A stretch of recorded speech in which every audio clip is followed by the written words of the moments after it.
Hi friends, പുതിയൊരു വീഡിയോയിലേക്ക് എല്ലാവർക്കും സ്വാഗതം. ഇന്ന് നമ്മൾ തയ്യാറാക്കാൻ പോകുന്നത് ലഞ്ചിനൊക്കെ നമുക്ക് കഴിക്കാൻ പറ്റുന്ന ഒരു മെഴുക്കുവരട്ടിയാണ്. വളരെ സിമ്പിൾ ആയിട്ട് തയ്യാറാക്കാൻ പറ്റുന്ന വാഴയ്ക്ക മെഴുക്കുവരട്ടിയാണ് ഇന്ന് നമ്മൾ ചെയ്യുന്നത്. അപ്പോൾ ഇതെങ്ങനെ തയ്യാറാക്കുന്നത് നോക്കാം. ആദ്യം തന്നെ വാഴയ്ക്ക ഇതുപോലെ ഒന്ന് അരിഞ്ഞ് വെള്ളത്തിലിട്ട് വെക്കണേ. ഞാനിവിടെ ലേശം ചെറുതായിട്ടാണ് അരിഞ്ഞിരിക്കുന്നത്. എന്നിട്ട് ഇതുപോലെ വെള്ളത്തിലിട്ട് വെക്കുന്നത് ഇതിലെ കറ അങ്ങ് പോകാനായിട്ടാണ്. തൊലിയൊന്നും ഒരുപാട് അങ്ങ് ചെത്തിക്കളയേണ്ട കാര്യമില്ല, കരിന്തൊലിയൊക്കെ ഒന്ന് പോയാൽ മതിയേ. അപ്പം ഇനി ഇത് നമുക്ക് ആദ്യം പാനിലേക്ക് ഇട്ട് കൊടുക്കാം. ഞാനിവിടെ ഒരു 3 കായാണ് എടുത്തിരിക്കുന്നത്. അധികം മസാലകളൊന്നും ഇല്ലാതെ തയ്യാറാക്കാൻ പറ്റുന്ന നല്ല ടേസ്റ്റുമാണ്. അങ്ങനത്തെ ഒരു മെഴുക്കുവരട്ടിയാണിത്. ഇനി ഇതിലേക്ക് ചേർത്ത് കൊടുക്കാൻ പോകുന്നത് പച്ചമുളകാണ്.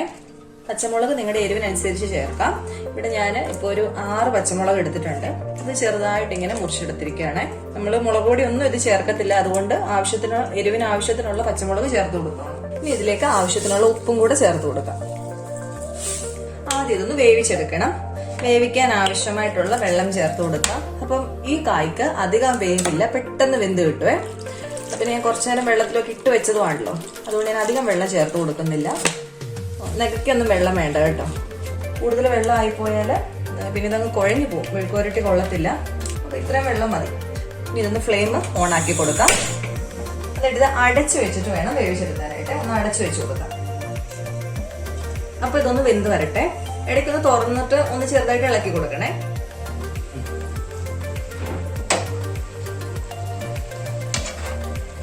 ഇതൊന്ന് ഇളക്കി ഇട്ട് കൊടുക്കാവേ. ഇപ്പൊ ഇത് ഏകദേശമൊക്കെ വേവായിട്ടുണ്ട്. അപ്പോൾ ഒന്ന് ഫ്ലെയിം കൂട്ടി വെച്ചിട്ട് തുറന്ന് വെക്കാവേ. ആ വെള്ളം എന്നുള്ളത് വറ്റിപ്പൊക്കോട്ടെ.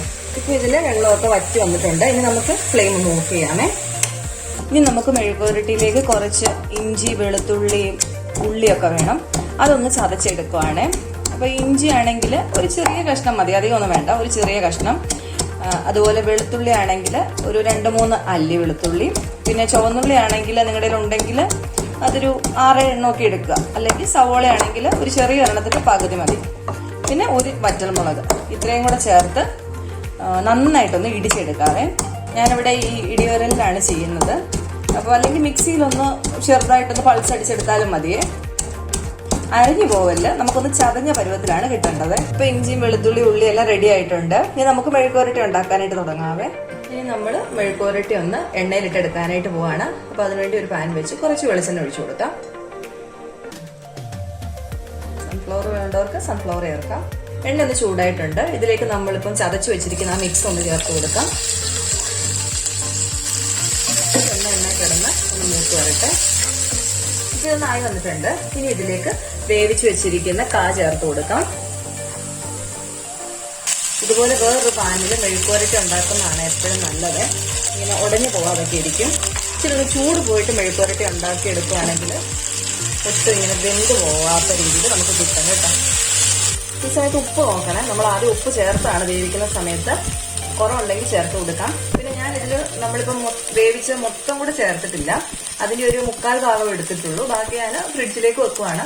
അപ്പോൾ നമുക്ക് ഈ മെഴുക്കുവരട്ടി ഉണ്ടാക്കേണ്ട സമയത്ത് ഇതുപോലെ എടുത്തിട്ട് ഈ ഇഞ്ചിയൊക്കെ ഒന്ന് ഉള്ളിയും കൂടെ ചതച്ച് ഈ രീതി എണ്ണയിലിട്ടാൽ മാത്രം മതി. ഇളക്കുന്ന സമയത്ത് സൂക്ഷിച്ച് വേണം, ഒന്ന് അങ്ങനെ ഉടഞ്ഞൊന്നും പോകല്ല. അപ്പൊ ഇനി ഇതൊന്ന് ആയി വരാനായിട്ട് വെയിറ്റ് ചെയ്യാവേ. എല്ലാം ഒന്ന് നിരത്തി ഇട്ട് കൊടുക്കാം. എന്നിട്ട് ഒന്ന് മെഴുക്കുവരട്ടി ആവാനായിട്ട് വെയിറ്റ് ചെയ്യാം. ഇപ്പം മെഴുക്കുവരട്ടിക്ക് ഏകദേശമൊക്കെ ആയിട്ടുണ്ട്. നിങ്ങൾക്ക് ഇച്ചിരി കൂടെ മുരിഞ്ഞ് കിട്ടണമെന്നുണ്ടെങ്കിൽ കുറച്ചുകൂടെ മുരിച്ചെടുക്കാം. എണ്ണയൊക്കെ ഇത് മതി. കൂടുതൽ എണ്ണ ഒഴിക്കണമെന്നുള്ളവർ വേണമെങ്കിൽ ഇച്ചിരി കൂടെ എണ്ണ ഒഴിച്ച് ഇച്ചിരി കൂടെ ഒന്ന് ഫ്രൈ ആക്കി എടുക്കുന്നത് കുഴപ്പമില്ല. അപ്പൊ ഇത്രേ ഉള്ളൂ. വളരെ സിമ്പിൾ ആയിട്ടുള്ള ഒരു മെഴുക്കുവരട്ടിയാണ്. എന്നാൽ അടിപൊളി ടേസ്റ്റാണ്. കൂടുതൽ മസാലകളൊന്നുമില്ല, മുളക് പൊടിയോ അങ്ങനെയൊന്നും നമ്മൾ ചേർക്കുന്നില്ലല്ലോ. അപ്പോൾ നിങ്ങളെല്ലാവരും ഇതൊന്ന് ട്രൈ ചെയ്ത് നോക്കുക. എന്നിട്ട് നിങ്ങൾ ഫീഡ്ബാക്ക് കൂടെ എന്നെ അറിയിക്കാൻ മറക്കല്ലേ. അപ്പോൾ അടുത്ത ദിവസം നമുക്ക് വേറെ റെസിപ്പി ആയിട്ട് കാണാം. Thank you.